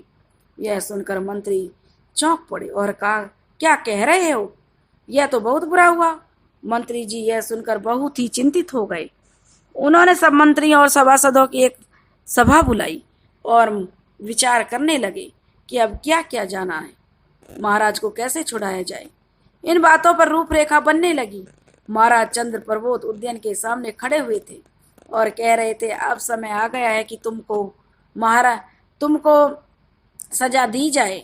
उद्यन चुपचाप खड़ा था और सोच रहा था कि पता नहीं कैसा व्यवहार मेरे साथ करेंगे, कौन सा दंड देंगे। तभी चंद्र प्रबोध ने कहा, तुम्हारे लिए सजा यह है, आज से तुम वासवदत्ता को वीणा बजाना सिखाया करोगे। उद्यन ने तो भली भांति समझ लिया था कि जो उसने विवाह का प्रस्ताव ठुकराया है उसी का बदला लिया है चंद्र प्रबोध ने उससे। वासवदत्ता को वीणा सिखाने की सजा दी। उसने मन ही मन सोचा कि यह सजा तो कड़ी नहीं है, यह तो मनपसंद काम है। चंद्र प्रबोध ने महारानी अंगारवती से कहा कि उन्हें वासवदत्ता के कक्ष में ले चलाओ। अब वह वासवदत्ता को वीणा बजाने का काम सिखाएंगे। उद्यान को वासवदत्ता के कक्ष में लाया गया। वीणा लाकर रख दी गई। उद्यान वहां पहुंचा और जैसे ही उसने अपनी शिष्या को देखा तो वह अचंभित रह गया। ऐसा अनुपम सौंदर्य उसने पहले कभी नहीं देखा था। हाँ, चर्चा तो उसने जरूर सुनी थी कि वासवदत्ता जैसी सुंदरी इस समय धरती पर कहीं नहीं है, पर सुनने में और देखने में बहुत फर्क होता है। आज उसने अपनी आंखों से देखा तो देखता ही रह गया। ऐसा अद्भुत सौंदर्य इस पृथ्वी पर कहीं नहीं हो सकता। यह उसकी कल्पना से परे था। उसके मन में विचार आया और चला गया कि इसके पूर्व इसी सुंदरी को उसने ठुकरा दिया था। यह विचार मन में आते ही उसे बहुत पश्चाताप हुआ। वह प्रथम दृष्टि का प्रथम प्रेम वासवदत्ता से करने लगा। बैठिए, वासवदत्ता उससे बैठने के लिए कह रही थी। उद्यन बैठ गया। वासवदत्ता भी बैठ गई और उसने कहा, आप वीणा बजाना सिखाएंगे क्या? तो वह कहने लगे, वीणा बजाना सिखाएंगे आपको, तो शुरू कीजिए। उधर वासवदत्ता भी अपने मन में उद्यन की जैसी मूर्ति बनाए बैठी थी, उससे इस प्रत्यक्ष उद्यन की छवि 100 गुना ज्यादा सुंदर थी। वासवदत्ता की प्रसन्नता का कोई ठिकाना नहीं था। वह सोच रही थी, क्या यह सच में उद्यन को देख रही है या सपना देख रही है? उद्यन ने मन में सोचा कि अगर यह सजा है तो सचमुच ये बहुत सुंदर सजा है। यह सजा तो वह आजीवन भुगतने के लिए तैयार है। उद्यन ने वीणा बजाना शुरू किया। उद्यन ने वीणा बजाना बंद किया और वासवदत्ता जैसे जागकर फिर से अपनी वास्तविक दुनिया में आ गई। बहुत ही सुरीली धुन थी। आप बहुत अच्छी वीणा बजाते हो, वासवदत्ता मुस्कुराते हुए कहने लगी। और वासवदत्ता और जैसे जागकर फिर से इस दुनिया में आई हो और उसे पहली दृष्टि में ही एक दूसरे को देखा और एक दूसरे के हो गए। उद्यन वासवदत्ता को वीणा बजाना सिखाने लगा। उद्यन जब वीणा वादन सिखाता और समाप्त कर देता, फिर अपने कक्ष में आराम करने जाता, तब इंतजार करता था कि कैसे समय बीते और फिर वह वासवदत्ता को वीणा सिखाने पहुंच जाए। अब उससे थोड़ी सी भी दूरी बर्दाश्त नहीं होती थी। वह वासवदत्ता को बहुत प्रेम करने लगा था। वासवदत्ता का पहले जैसा हाल नहीं रह गया था। वह भी अब उद्यन का साथ चाहती थी। अब उसे हर चीज में रुचि थी। वासवदत्ता ने आज उद्यन से कहा, आज हम बगीचे में चलते हैं। उद्यन ने मुस्कुराते हुए कहा, तो फिर चलें। आज उपवन में ही बैठकर वीणा सिखाएंगे। जी हाँ, वासवदत्ता ने कहा और दासियों को आदेश दिया, आज वीणा वादन जो बगीचे में व्यवस्था की जाए। उपवन में इंतजाम कर दिया गया। वासवदत्ता वीणा बजाना सीख रही थी, उद्यन सिखा रहा था। उद्यन और वासवदत्ता दोनों ही एक दूसरे के प्रेम में इतने ज्यादा खो चुके थे कि अब उन्हें दीन दुनिया की कोई खबर नहीं रह गई थी। उद्यन को तो यह भी ध्यान नहीं था कि वह यहाँ कैद में लाया गया है।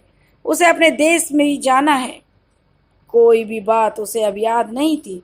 वह केवल एक ही बात उसे याद थी, वह थी बस वासवदत्ता के सामने ही वह रहना चाहता था। अब वह सोच रहा था, अगर मैं यहाँ से चला जाऊंगा तो वासवदत्ता के बिना कैसे रह पाऊंगा।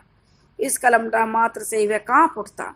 ऐसे में ही उद्यन ने एक दिन वासवदत्ता से पूछा, वासवदत्ता, अगर मैं यहाँ से चला जाऊं तो तुम क्या मेरे बिना रह सकोगी। वासवदत्ता कहने लगी, मैं तो एक क्षण भी आपको देखे बिना नहीं रह सकती हूँ। और वह उदास हो गई। उद्यन ने व्याकुल होते हुए पूछा, तो फिर क्या होगा, जाना तो मुझे होगा। यह संशय होकर बोली, आपने मेरे विवाह का प्रस्ताव ठुकरा दिया था। मेरे पिताजी हमारा विवाह नहीं करेंगे। उद्यन ने कहा, तुम सच कहती हो, शायद वह हमारे विवाह नहीं करेंगे। मैंने बहुत बड़ी भूल की। मुझे अब इसका एक ही उपाय है कि चलो हम दोनों यह स्थान छोड़ देते हैं और भाग चलते हैं अपने देश। वासवदत्ता ने कहा, यह ठीक रहेगा। और वह दिन भी आ गया जिसकी किसी ने कल्पना नहीं की थी। तहलका मच गया। उद्यन वासवदत्ता को उसी घोड़े पर बैठा कर वहां से भाग निकला और अपने देश जा पहुंचा। अपने वत्स देश पहुंचकर उसका बहुत ही जो आदर सत्कार हुआ। प्रेम के दो पंछी अपने प्रेम मार्ग पर उड़ चले। सबने अपने विचार प्रकट किए। किसी ने कहा उद्यन ने वासवदत्ता का अपहरण कर लिया, तो किसी ने कहा कि नहीं, वह तो उद्यन से प्रेम करती थी, वह स्वयं ही योजना बनाकर उसके साथ चली गई। बातों का क्या है, बातें तो हमेशा ही लोग किया करते हैं। कौन सी बात सत्य है, कौन सी असत्य है। और सच बात यह थी कि वासवदत्ता उद्यन से अत्यधिक प्रेम करती थी। उसका प्रेम पूजा के फूलों की भांति पवित्र था। उद्यन और वासवदत्ता जब अपने राज्य वत्स देश में आ चुके थे, तब वासवदत्ता को अपना प्रेम मिल चुका था, जिसकी उसने कभी कल्पना की थी। उद्यन का यह हाल था कि वह हर समय वासवदत्ता के सामने रहना चाहता था। उसके मुख को देखकर ही जागता और उसके मुख को देखकर ही सोता था। वह सारा जग भूल गया। उसकी दुनिया वासवदत्ता तक सिमट कर रह गई। बाहर संसार में क्या चल रहा है उसकी उसे कोई परवाह नहीं थी। मंत्रीगण जब उसे सूचना देने जाते तो वह अत्यंत लापरवाही से उन्हें टाल देता। इस तरीके से राजकाज में बहुत ही अव्यवस्था फैल गई। उद्यन की स्थिरता अभी जग जाहिर हो रही थी। पड़ोसी देश का राजा आरुणी उद्यन के राज्य की सीमाओं पर लगातार हमले करके उन्हें जीतता जा रहा था। उद्यन वासवदत्ता का यह आनंदो उत्सव चल रहा था। दूसरी तरफ उद्यन के दोनों मंत्रियों के चेहरे पर भ्रुकुटियां चढ़ गई थी। आज दोनों ही मंत्री अपनी मंत्रणा कर रहे थे। मंत्री जो बूढ़े मंत्री थे उसके बाप के टाइम के थे, वे दूसरे मंत्री से कहा कि यह बहुत ही चिंता का विषय है कि महाराज राजकार्य की तरफ बिल्कुल भी ध्यान नहीं दे रहे हैं। मंत्री ने कहा, आप सही कहते हैं, अगर ऐसा ही रहा तो यह साम्राज्य भी नहीं रहेगा, एक दिन यह भी ढह जाएगा। आरुणि ने हमारे साम्राज्य के आसपास के क्षेत्रों को जीतना शुरू कर दिया है। जब तक हमारे अपने बस में रहता तब तक हम काम चलाते रहते हैं। अभी उस दिन महाराज को जब उसकी सूचना दी तो उन्होंने कहा, सैनिकों को ले जाकर उनसे युद्ध करो, मैं इसमें भला क्या करूं। उन्होंने उसका नाम ही नहीं लिया। अब इसमें क्या किया जा सकता है, केवल हम मंत्रियों के भरोसे राज्य चल रहा है। आरुणि बहुत ही प्रचंड हो रहा है, वह बस में ही नहीं आ रहा, फिर उसका नाम ही नहीं लिया, तो अब क्या करें। इस देश की सेवा के लिए मैंने अपना जीवन लगा दिया, मैं इसे कैसे बिखरता हुआ नष्ट होता हुआ देख सकता हूँ। जो मंत्री जी थे वे कहने लगे, अपने हृदय की वेदना को व्यक्त किया, सही कहते हो, मेरी समझ में एक बात आ रही है। दूसरे मंत्री ने कहा, मैं अपनी योजना समझाने लगे और दोनों आपस में बहुत देर तक दोनों मंत्री बातें करते रहे। फिर बोले, अब तो यही एक तरकीब है जिससे उन्हें बचाया जा सकता है। कक्ष में उद्यन सो रहे थे, वासवदत्ता हौले हौले पंखा झाल रही थी। तभी एक दासी आकर कहती है कि सभी मंत्रीगण आए हुए हैं और आपसे बात करना चाहते हैं। वासवदत्ता आश्चर्य से पूछा, मुझसे? दासी ने कहा, महारानी जी वे आपसे ही मिलना चाहते हैं। ठीक है, उनको बैठने को कहो, मैं अभी आती हूँ। ऐसा कहकर वासवदत्ता बाहर निकल कर आई, जहाँ मंत्री उनकी प्रतीक्षा कर रहे थे। उन्हें देखकर वे बोली, बताइए मंत्रीवर जी, क्या बात है। मंत्री जी कहने लगे, महारानी जी आप बताइए, आप महाराज से प्रेम करती हैं। महाराज ने चौंक कर पूछा, यह कैसा सवाल कर रहे हो, कोई पूछने वाली बात है। बहुत प्रेम करती है महारानी जी, आप जरा सा भी प्रेम नहीं करती हैं, यह कैसी बात कर रहे हैं आप। वासवदत्ता दुखी होकर बोली, आप मुझे एक बात बताइए, जब मनुष्य किसी से प्रेम करता है तो उसकी प्रगति चाहता है या विनाश। मंत्री जी ने वासवदत्ता से पूछा तो वासवदत्ता कहने लगी, मेरी समझ में नहीं आ रहा, आप क्या पूछना चाहते हैं। मैं तो बस प्रगति चाहती हूँ। उलझन भरे स्वर में वासवदत्ता ने महाराज को बताया, वासवदत्ता को बताया तो मंत्री जी ने कहा, महाराज के पास जो साम्राज्य है आपसे विवाह करके धीरे धीरे उनके हाथों से निकल रहा है। मंत्री जी ने बड़े चिंतित स्वर में वासवदत्ता से कहा, मुझसे विवाह करके आप कैसी बातें कर रहे हो मंत्री जी। मैं ठीक कह रहा हूँ महाराज, आपके महल में ही विराजमान रहते हैं, सर्व कार्य में जो भी राज्य के कार्य हैं बिल्कुल भी ध्यान नहीं देते। उनके साम्राज्य की सीमाओं के भागों को धीरे धीरे हड़पा जा रहा है। पड़ोसी राज्य अपने अपनी सीमा से लगे राज्यों को हड़प गए हैं, राजकार्य में बिल्कुल भी ध्यान नहीं देते हैं। उनके साम्राज्य की सीमाओं के भागों को धीरे धीरे हड़पा जा रहा है। हमने आरुणि राजा से युद्ध करके अपने वे भाग वापस लेना चाहे मगर नहीं ले पाए। ऐसे एक एक करके पूरा साम्राज्य उनके हाथ से निकल जाएगा। उनके साम्राज्य का पतन का कारण आप बनेंगी। अब आप बताइए कि आपके प्रेम और उनके लिए कंकट के समान है कि आप फूलों के समान हैं। आप खुद ही निश्चित कर लीजिए। ये बातें करके मंत्री जी वहां से चले गए। आज वासवदत्ता के मन में भयानक हलचल मची हुई थी। मंत्री जी की बातें एक एक करके उसके दिमाग में चक्कर काट रही थी और गूंज रही थी। उसे राज्य के बारे में या ऐसी स्थिति के बारे में कुछ पता नहीं था। वासवदत्ता नई सच्चाई को जानकर बहुत सदमे में थी। जो प्रेम धीरे धीरे विनाश कर दे वह प्रेम नहीं बल्कि एक कलंक है, क्षणिक सुख है।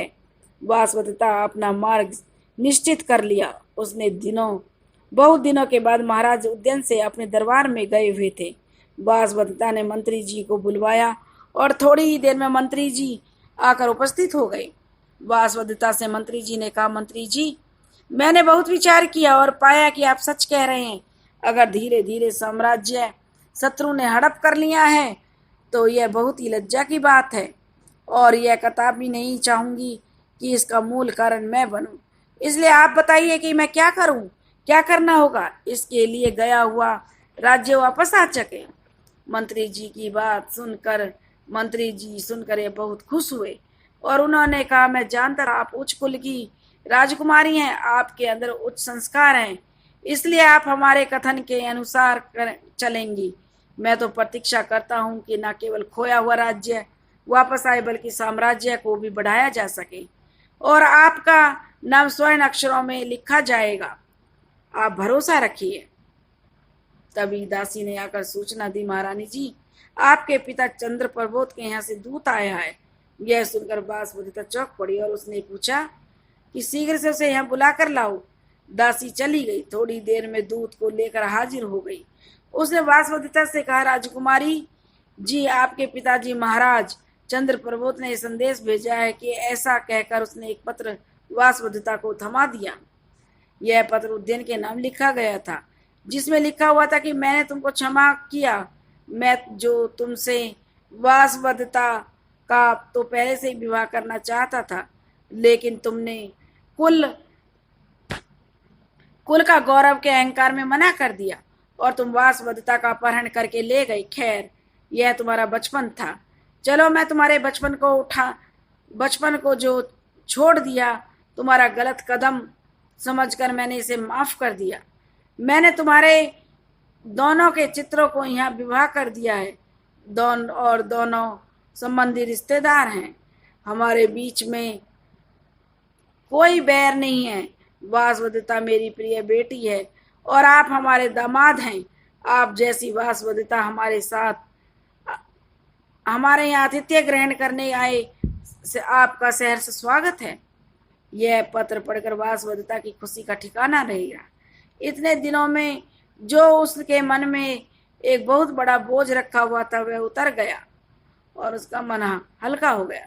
राजकुमारी बोली, महाराज आप बहुत दिनों से शिकार खेलने के लिए नहीं गए। उद्यन ने कहा, शिकार खेलने जाऊं, लेकिन मेरा तो मन लगता ही नहीं है, मेरा मन यहीं रहता है तुम्हारे पास। तो बताओ मैं तुम्हें छोड़कर शिकार खेलने के लिए कैसे जा सकता हूँ।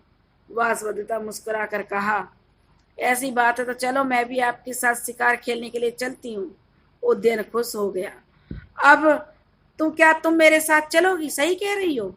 हाँ मैं सही कह रही हूँ, वासवदत्ता मुस्कुराते हुए बोली। अगर आपका मन नहीं लगता तो फिर मुझे साथ में रहना चाहिए। वैसे ये अर्धांगिनी का धर्म होता है कि वह अपने पति को किसी भी मुसीबत में ना डाले। ठीक है, तो फिर कल ही बनाते हैं प्रोग्राम। जो शिकार खेलने का कार्यक्रम राजा उद्यन ने शानदार काफिला जो तैयार किया और चल दिए जंगल में शिकार खेलने के लिए। जिस गांव से होकर यह काफिला निकलता लोग देखने के लिए खड़े हो जाते, एक दूसरे से बोलते, आखिर ये कौन सा राजा जा रहा है। जो ग्रामीण एक दूसरे से को बताते हैं कि महाराज उद्यन शिकार खेलने के लिए जा रहे हैं और यह रथ में महारानी वासवदत्ता बैठी हुई जा रही हैं, क्योंकि महाराज उद्यन उनको बहुत ही प्रेम करते हैं और महारानी वासवदत्ता हर समय उनके साथ रहती है। इसलिए जब महाराज शिकार खेलने के लिए जा रहे हैं तो वह उनके साथ जा रही है। शिकार के लिए उन्होंने जिस जंगल को चुना था, उस जंगल के किनारे एक गांव बसा हुआ था जिसका नाम लावानक था। उसी में उद्यन के काफिले का शिविर लगा। आज वासवदत्ता ने महाराजा से बहुत सारी बातें की। उन्हें अपने पिता महाराज चंद्र प्रबोध का पत्र भी दिखाया। इसे पढ़कर उद्यन भी बहुत प्रसन्न हुए थे। सभी सैनिक और दास दासियां अपने दैनिक कार्यक्रमों में लग गए। जोर शोर से तैयारी होने लगी और महाराज उद्यन शिकार खेलने के लिए मंत्री के साथ चले गए। वह जंगल में पहुंचे और दोपहर तक शिकार में दौड़ धूप में व्यस्त रहे। दोपहर को शिकार खेलकर जंगल से बाहर आते समय उन्हें कुछ अजीब सी हलचल मालूम हुई। इधर उधर ग्रामीण भागते हुए नजर आए। उधर से एक विद्यार्थी निकला था। उन्होंने पूछा, ए बालक, यह इतना कोलाहल कैसे मचा हुआ है। उस विद्यार्थी ने उत्तर दिया, महाराज लावानक गांव में भीषण आग लगी है, लेकिन वहां तो वासवदत्ता भी रुकी हुई है। यह सूचना सुनते ही जैसे उद्यन के मन को बहुत बड़ा आघात हुआ। उद्यन ने अपने घोड़े को लावानक गांव की तरफ बढ़ाया। उसके साथ उसका मंत्री रमणवाण भी था। जब उद्यन गांव के पास पहुंचा तो उसने देखा आकाश को छूती हुई प्रचंड लपटें उठ रही हैं। गांव में भीड़ लगी है। लोग पानी ले लेकर आग पर डाल रहे थे, लेकिन आग दबने का नाम नहीं ले रही थी। भयानक लपटों के भीतर कुछ भी कहीं नहीं दिखाई दे रहा था। गांव के लोग आपस में बातचीत कर रहे थे। बहुत बुरा हुआ। महारानी वासवदत्ता जलकर भस्म हो गई हैं। जो भी हुआ बहुत ही बुरा हुआ। महारानी की इतनी दर्दनाक मृत्यु, उफ, हे भगवान, किसी को भी ऐसा दिन ना दिखाए। नहीं नहीं, ऐसा नहीं हो सकता। उद्यन जोर जोर से चिल्लाने लगा। ऐसा नहीं हो सकता। वासवदत्ता मुझे छोड़कर नहीं जा सकती। और वह वासवदत्ता वासवदत्ता कहकर चिल्लाने लगा। उद्यन के चीखें कलेजे को चीर कर निकल रही थी। वह सबका मन उनकी चीखों से जो द्रवित हो उठा। उद्यन बड़ी तेजी से धधकती हुई आग की लपटों की तरफ यह कहता हुआ दौड़ा, वासवदत्ता, जब तुम ही नहीं रही तो मैं जीवित रहकर क्या करूंगा? मैं भी तुम्हारे पास आ रहा हूं। ऐसा कहकर वह आग में कूदने ही वाला था कि कई सैनिकों ने उद्यन को पकड़ लिया। सैनिकों और मंत्री उद्यन को पकड़कर एक साइड आग से उठाकर ले गए। उद्यन विलाप करता हुआ बार बार यही कह रहा था, जब मेरी वासवदत्ता जल मरी है तो मैं ही जीकर क्या करूंगा? सबने उद्यन को बहुत समझाया। उद्यन को थोड़ी सांत्वना मिली। उसने चारों तरफ देखा। अब उसे ध्यान आया, अरे इतने समय से मंत्री रमणवान तो उनके साथ ही था, पर उनका सबसे पुराना विश्वास पात्र मंत्री तो उन्हें कहीं नहीं दिखाई दे रहा। जब उद्यन शिकार खेलने गया था तो वह महारानी वासवदत्ता की रक्षा के लिए रुका था। इसका मतलब उस समय वह वासवदत्ता के पास ही था। अब मंत्री की खोज की जाने लगी। जो यह नई बात पता चली कि जिस वक्त आग लगी थी तो किसी ने भी उस मंत्री को कहीं आते जाते नहीं देखा। जो पुराने मंत्री थे, बूढ़े हो चले थे, उनका नाम योगधन नारायण था। इसका मतलब कि वह आग में जलकर मर गया। वह उनके देश का सबसे विश्वासी मंत्री था, जो उनके पिता के समय का था। वह उस मंत्री को पिता के समान दर्जा देते थे। यह उद्यन के लिए दूसरा आघात था। जब से उसने होश संभाला था तब से ही वह मंत्री को अपने संरक्षक की भूमिका में उसने देखा था, जिसने कभी भी अपने बारे में नहीं सोचा। हमेशा राजभक्ति के कारण राज्य के बारे में और राजा के हितों के बारे में ही कार्य करता रहा। उसने अपना सारा जीवन साम्राज्य के लिए अर्पण कर दिया। इन सारी बातों को याद करके उद्यन की आंखों में आंसू भरते चले गए, जिन्हें वह रोक नहीं सका, और जोर जोर से विलाप करके मृत्यु तुल्य मंत्री जी को याद करने लगा, जो कि उनके पिता के तुल्य समान थे। वह पिता के समान उन्हें मानते थे, पितृतुल्य थे।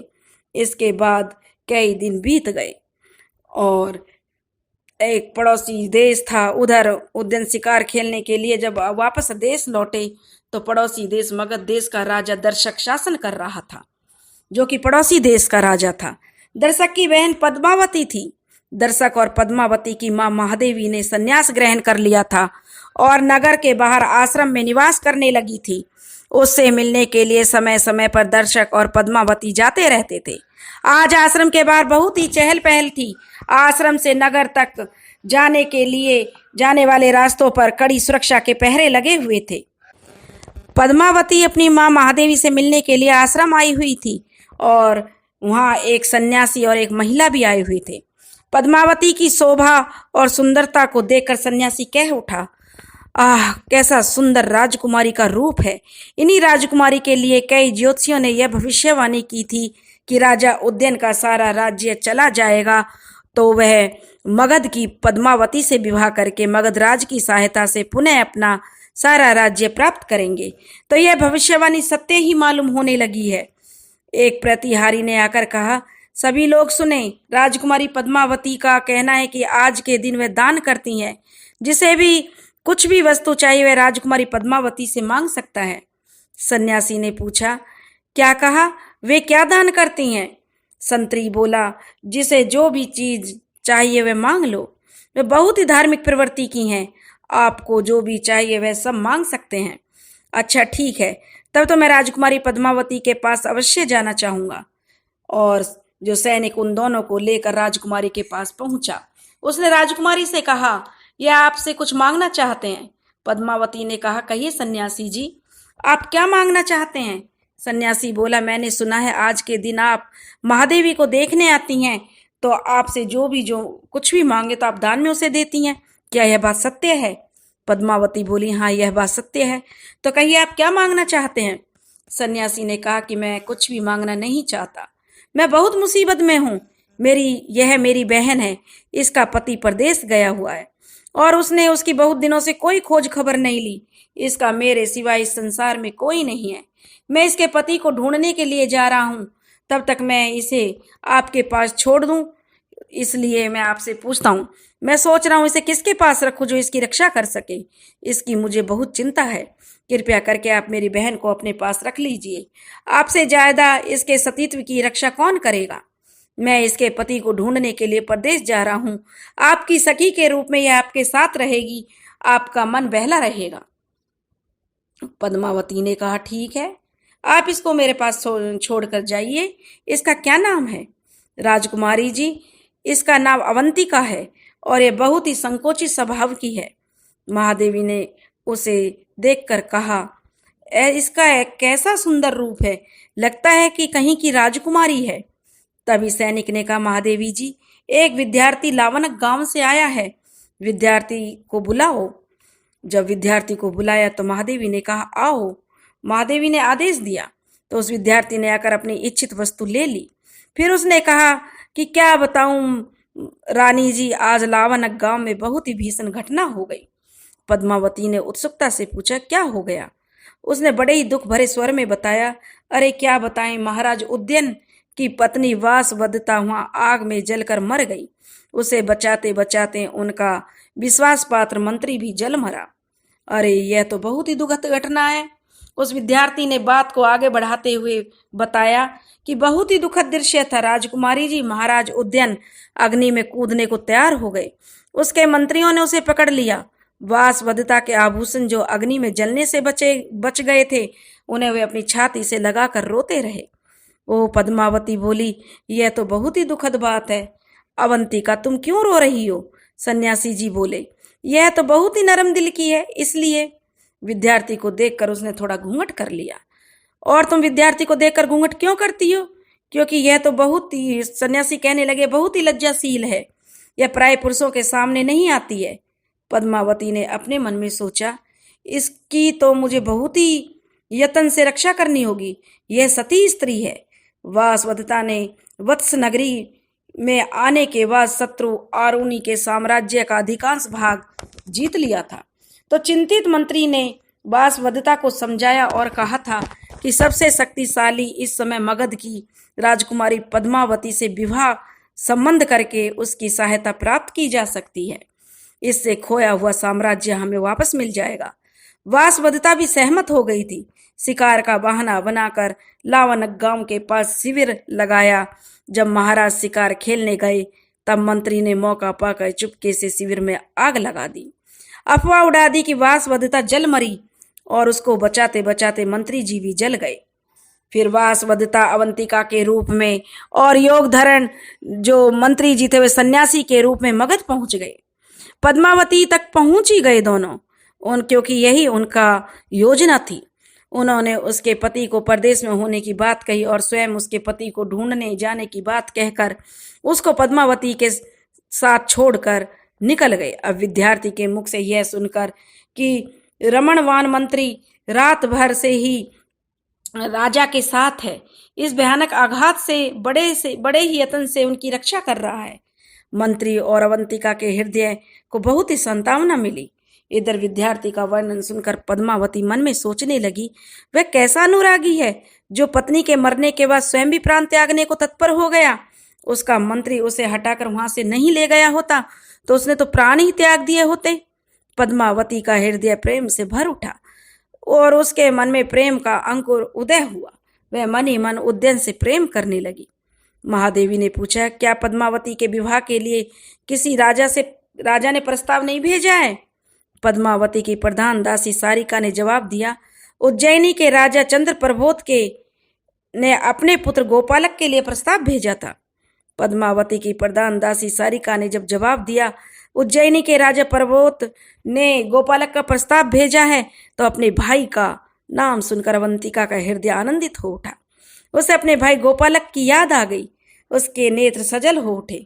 उसे अत्यंत प्रसन्नता हुई और उसने पद्मावती के लिए सोचा कि है तो यह हर तरफ से अपनी ही। सन्यासी के रूप में मंत्री जी ने अनुमति मांगी और जाने लगे। अब अवंतिका के नेत्र छलक उठे थे कि वह दोबारा अकेली होने जा रही थी।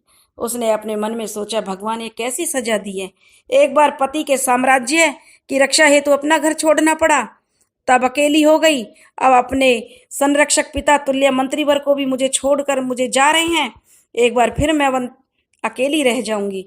अवंतिका का ध्यान रखने को कहकर सन्यासी वहां से चले गए और पद्मावती अवंतिका अपनी दासियों और नौकर चाकरों को लेकर वापस अपने राजमहल में आ गई। इन थोड़े ही दिनों में पद्मावती अवंतिका के रूप सौंदर्य पर मुग्ध हो गई। उनके शील स्वभाव से प्रभावित होकर उसने अत्यंत स्नेह करने लगी। वह अपने हृदय की एक एक बात उसे बताती। मन ही मन सोचती थी कि यह कोई साधारण घर की तो लगती नहीं, अवश्य ही किसी उच्च कुल की है। परंतु सन्यासी की बात पर विश्वास करके कि उसका पति परदेश गया है, यह बहुत ही दुखी हृदय की है। उसका कई तरह से वह खुश रखने का यत्न करती, मन बहलाती रहती, जिससे कि वह हर समय प्रसन्न रहे। इस समय वह अवंतिका को अपने साथ अपने बगीचे में लेकर गई थी। उसके साथ उसकी दासी सागरिका और अन्य दासियां भी थीं, जो नाना प्रकार के खेल करके और हास परिहास करके मानो मजाक कर रही थी और राजकुमारी को हंसा रही थी। अवंतिका और पद्मावती कोई खेल खेल रही थी। अवंतिका ने पद्मावती से पूछा, क्यों सखी, चंद्र प्रबोध के पुत्र गोपालक का रिश्ता तो तुम्हें पसंद है ना? तब तो निश्चय ही तुम्हारा वहीं विवाह होगा। उसी बीच में उसकी दासी सागरिका ने हंसकर अवंतिका को बताया, मगर राजकुमारी तो उससे विवाह करना ही नहीं चाहती। तब वासवदत्ता ने पूछा, क्यों, ऐसी क्या बात है? तब दासी कहने लगी, क्योंकि वह तो उद्यन से प्रेम करने लगी हैं, वह उद्यन से ही विवाह करना चाहती हैं। दासी ने रहस्य को उजागर कर दिया। यद्यपि अवंतिका अपनी मनोकामना के करीब पहुंच गई थी। यही हो रहा था, यही तो वह चाहती थी, इसीलिए तो इन्होंने सारा नाटक किया था। लेकिन फिर भी यह बात सुनकर उसको झटका सा लगा, थोड़ा अच्छा सा महसूस नहीं हुआ कि वह उसके पति से प्रेम करती है। ओह, यह भी प्रेम करने लगी? अवंतिका ने सोचा, फिर अपने सिर को झटका कि यह क्या सोच रही है। इस योजना पर काम कर रही है, यही योजना तो हम बना कर आए थे और योजना सही काम भी कर रही है। और जब वह काम पूर्ण होने का अवसर आया है तो यह कैसा बुरा मुझे लग रहा है, क्यों मुझे बुरा लग रहा है। तभी दो तीन दासी दौड़ती हुई आई और उन्होंने राजकुमारी को प्रणाम किया। हंसते खिलखिलाते हुए बोली, राजकुमारी जी, आपके लिए खुशखबरी है। बताओ क्या समाचार है? राजकुमारी ने उत्सुकता से पूछा। अच्छा ही समाचार है कि आपका विवाह तय हो गया है, अब तो मुझे पुरस्कार मिलने चाहिए, दासी ने खुश होते हुए कहा। विवाह तय हो गया? किससे? पद्मावती जानने के लिए बेचैन थी। तुम्हारे भाई महाराज दर्शक ने तुम्हारा विवाह महाराज उद्यन से पक्का कर दिया है, दासी ने हंसते हुए कहा। सभी दासी और सखिया खिलखिलाकर हंसने लगी और पद्मावती का विवाह राजा उद्यन से हो गया और कुछ ही समय में राजा अपना पूरा राज्य जीत लेता है। एक दिन राजा चंद्र प्रबोध और रानी अंगारवती राजा उद्यन से मिलने आए। राजा उद्यन बहुत ही शर्मिंदा था कि वह उसकी बेटी को उनकी मर्जी के खिलाफ ले आया था, लेकिन ख्याल ही नहीं रख पाया उसका। राजा चंद्र प्रबोध ने उसे समझाते हुए कहा, इसमें तुम्हारी कोई गलती नहीं है, लेकिन हाँ, तुमने हमारी मर्जी के खिलाफ शादी की, लेकिन हमने उसे बचपना समझकर माफ कर दिया और तुम्हारा और वासवदत्ता का चित्र बनाकर विवाह कर दिया था। वह चित्र उन्होंने रानी को दिखाया तो रानी पद्मावती ने जब उस चित्र को देखा तो आश्चर्य में पड़ गई। यह तो बिल्कुल अवंतिका का चित्र है और मैं यह बात राजा को बताती हूँ। राजा यह सुनकर बहुत खुश हुए। वह कहने लगी, यह तो मेरी सखी है। राजा यह सुनकर बहुत खुश हुए और कहते हैं कि उसे तुरंत महल में बुलाओ। पद्मावती उसे महल में बुलाती है और साथ में वह ऋषि भी आ जाते हैं। जो ऋषि, जो कि राजा के सबसे प्रिय मंत्री था, उसने राजा को सब कुछ बता दिया कि उन्होंने ऐसा क्यों किया। राजा बहुत खुश हुआ और अपनी पत्नी वासवदत्ता और अपने सबसे प्रिय मंत्री को देखकर अब बहुत ही खुश था। महल में जो पर्व मनाया जाने लगा, खुशी के ढोल नगाड़े बजने लगे, आनंद उत्सव मनाया जाने लगा, क्योंकि वासवदत्ता और मंत्री जी जीवित थे। अब वे राजा और मंत्रीगण सभी खुश थे क्योंकि उनका खोया हुआ राज्य भी प्राप्त हो गया था और उनकी पत्नी वासवदत्ता भी उन्हें मिल गई थी। अब उनके दिन बड़े प्रेम से कटने लगे। पद्मावती और वासवदत्ता दोनों बहनों की तरह व्यवहार करने लगी। दोस्त, अगर आपको कहानी पसंद आई हो तो प्लीज़ ज़्यादा से ज़्यादा लाइक करें, शेयर करें, सब्सक्राइब करें। राधे राधे।